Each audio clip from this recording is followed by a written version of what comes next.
Mas madali upang pagkasundoyin ng langit at lupa, Hoven, kaysa dalawang Pilipino tungkol sa alinmang bagay.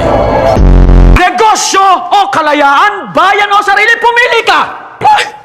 Paano ninyo nasisikmurang pag-usapan ng negosyo kung mangalipin tayo sa sarili nating bayan? Para kayong mga birhen na naniniwala sa pag-ibig na isang puta! Kaawa-awang mga sundalo ng kawit. Nasa maling ulo ang utak ng inyong pinuno. At hindi naman ganoon kalaki ang utak niya. Mabibilang ko lang ang sundalong nakilala kong tunay na makabayan. Nasisikmura ba ng gabinete ang ganitong kataksilan?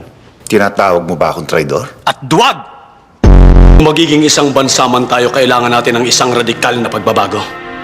Mga kapatid, mayroon tayong mas malaking kaaway kaysa mga Amerikano. Ang ating sarili. Walang nakaangat sa batas, kahit na presidente. Kung pagpapalaya sa mga traidor ang pakikipolitika, ayoko maging bahagi niyan. Nung una, hiniling nyo na bumaba ako sa gabinete. Ano ito? Para matigil ako sa pagbabatikos sa mga kabalbalan ng mga payaso sa Kongreso? Ayaw nila sa akin dahil nagsasabi ako ng totoo. Kapayapaan na walang kalayaan.